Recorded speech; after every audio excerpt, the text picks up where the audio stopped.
What's up guys, Jean here, back with another video. Now I know it's been a hot minute since I've uploaded my previous video, but that's because I was on family vacation and taking a break, but I'll be sure to upload some of the travel videos that I have filmed along the way. But thank you to everyone who has stayed subscribed to my channel during these past 4 weeks where I haven't really been uploading anything, but this week's episode is going to be on a website that I would use to be considered an early adopter. So without further ado, let's go ahead and just jump right into it.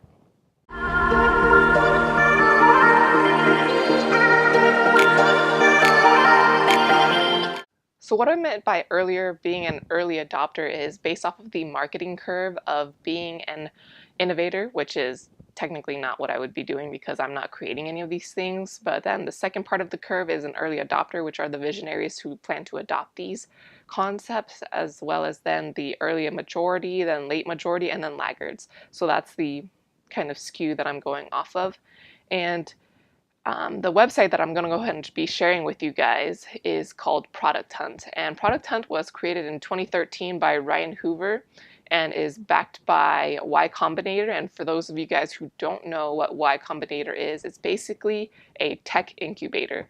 So they have helped release products like Airbnb and Dropbox and a lot of other ones, but it's an incubator that people have to apply for, go through this like extensive process, and not all of them will turn out to be successful. And Product Hunt is one of those that has been successful, but not everyone has really been using because it's not typically something that anyone in an everyday life would be using, though I do check Product Hunt nearly every day just because I'm curious about what has been released on that day. The reason why I wanted to do a review video on Product Hunt this week is because in the upcoming few weeks I'll go ahead and be posting an updated version of the best free Mac apps of 2019. This will be part 2, and most of the items that I find for best Mac apps are from Product Hunt. So see if you guys can find them out before I decide to do the video on them, but a lot of the ones that I find on there are featured on Product Hunt, and that's how I find out about these Mac apps.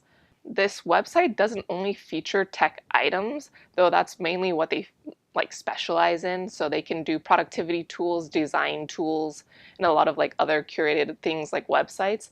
But then there's also books, podcasts, and even Kickstarter items that they will link to expose you guys to what's new and upcoming out there in the consumer world.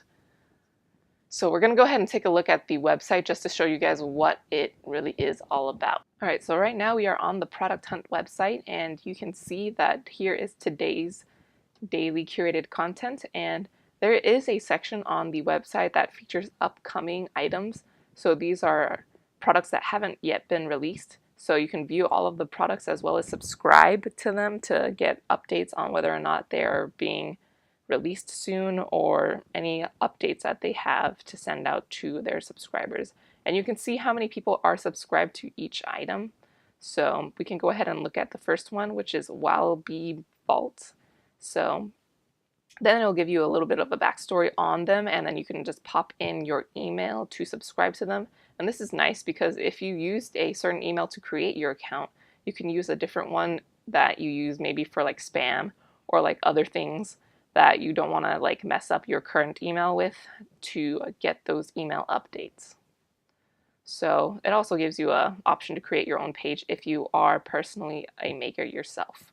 So if we take a look here at the website, you can see that that's my profile right there, and there are different things on the website such as ask, so you can ask questions, ship, and makers. So this is to see other people that are making different things, but ship is to like output your own item or product, and jobs. So there are jobs that they do post onto their job page, which I'll go over later, as well as upcoming events. Now here you can see that this is a section on the group of makers that are currently working today, and this is actually Ryan Hoover's profile, and there are other people that are in this group, and you can choose to join them by creating your own product or anything like that. But they also have a radio show that I don't currently listen to because I think I've subscribed to enough podcasts already, and I check this website daily, so I don't really need to stay updated on everything that's happening. But if we go ahead and look through the main section of the website, which is typically what I would use, is that you can sort by what's popular versus what is newest. And But the nice thing is that they do categorize what these products are for. So this one right here says iPhone versus productivity, which will most likely be a website. Then there's web apps as well as open source things, social media tools, Android, and like there's a bunch of other ones. And here you can see that this section on product recommendations is a section where is I think related to the ask, where a lot of people can just ask about what other tools people are using, and then you can see what are some people's recommendations as well as how many people have upvoted those things based off of what they currently use. And basically, if we scroll down towards the end of the website, you can see that here is the archive. So you can see what was released yesterday, and today is Sunday, June 2nd, and this is basically Saturday, June 1st's top items. And so if you missed a couple of days, you can just continuously scroll down to see what has been featured. But there are a couple of items that don't show when you are looking at the daily content just due to space. But if you're interested, then you can always click on that show more button that was featured at the bottom like that. And you can see more items.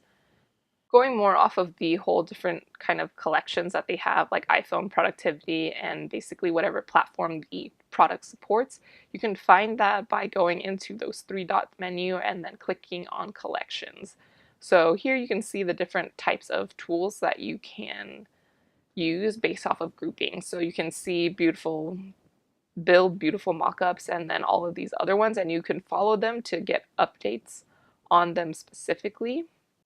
I don't know if I'm actually subscribed to any of these because I don't really care based off of each of these items, but I'll go ahead and just show you guys what it looks like. So if I'm interested in meditation tools, this includes apps, products, and hardware to help you relax when you need it the most. I'll go ahead and just follow that, and that's all it does.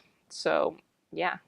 But if we go ahead and look at the different sections, you can, if you're like really interested in a section in general, like if you like productivity tools, we can go ahead and just click on productivity, and it'll pop up a list of items of what products fall into that productivity categories. So not all of them will have that as their main like tag, but you can see that here the most popular item is something called Startup Stash, and you can see that it has 18,358 votes. So that one's super popular, and I guess this is the one I'm following because it already says that I'm following this one. But you can also get a newsletter for just productivity items every day to your email if you subscribe there. And again, they ask you for the whole email. It doesn't just say subscribe, so they're not spamming that one particular email in general. And then you can see that there's like just the other featured collections on the side. Now we're going to go ahead and take a look at the jobs board. So we're going to go ahead and look at all jobs first because you can filter by remote jobs, which is something that I know some people do.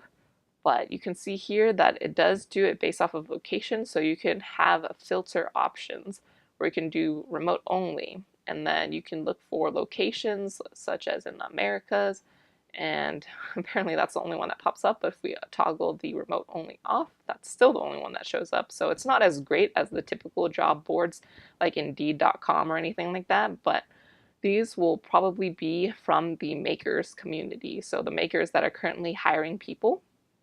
And you can see here that if you wanted to create a profile, you can create a list of items to work on. And it's nice because then you can see what other people are working on to kind of just motivate yourself to continue working on whatever it is that you're trying to do. And if we go ahead and look at events, you can see some of the upcoming events in your area if you filter to that. And not all of them will be in your area, which might be kind of sad because I'm in the San Jose area. There was only like one that showed up when I last searched. I could do like San Francisco, but I don't really like driving up there. So you can see here that there is that one, which is a Tech Sessions Mobility session on July 10th. And you can just say if you're interested to kind of see who else is going and possibly do like a meetup or anything like that. But this is their full list of items. So you can see that there are a lot that they do. There is also a mobile version of Product Hunt, and you can see here that they have dark mode, but as well as just the extension if you wanted. But I just typically use the website just because it's not something that I would want to spend forever on, because I could spend forever going down a tunnel of like specialized apps, but that's just not what I want to do. The next question is, what do you typically see if you click on an item? And this is a general spread of what you would see, is that most of them do have a video as a first thumbnail, and then they'll generally have a couple of images following behind showing you what the app or product looks like and does. Now, the reason why I pulled up this Google Glass Enterprise Edition 2 is that it's not only just like small apps that certain people, like makers, create.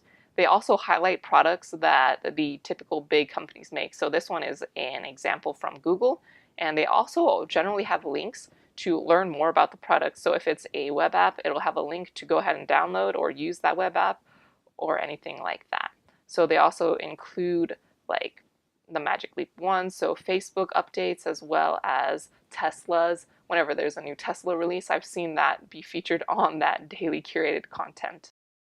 So this one, you can see that this is the Felis one, or Felis one, and this one also doesn't have a video, but I assume that's because if you click on their Kickstarter campaign, it'll take you to a video. Yeah, so their first item here is a video, but it's a nice way to kind of learn about new Kickstarter items. So if you don't visit Kickstarter or Indiegogo that often, that you can get your feed directly from Product Hunt itself.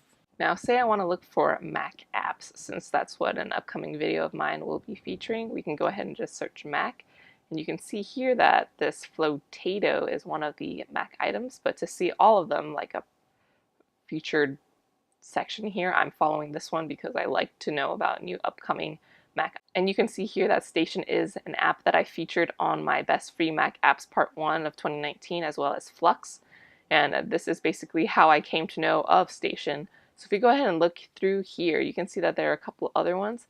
Some of them are for iPhone because they are cross-platform both on iOS and Mac. Like this says for Mac and iOS. Thank you guys so much for watching my review video on Product Hunt. If you guys thought it was a useful video, feel free to smash that thumbs up button and subscribe to my channel for further content. And if there was something that you liked versus disliked in this video, feel free to comment that down below, because I am always trying to improve my video making skills as well as what I cover within my videos. For example, in one of the Fajal Ravenkonkin Road Fisher video insert backpack video that I did a while ago, I forgot to include the Road Fisher insert actually inside the Fajal backpack, so that was a failure to do on my part, but I have recorded that segment and have uploaded it to Dropbox, but I should have just done it in the beginning. So if you guys have any comments like that, feel free to comment them down below as well. Till then, see you guys next time.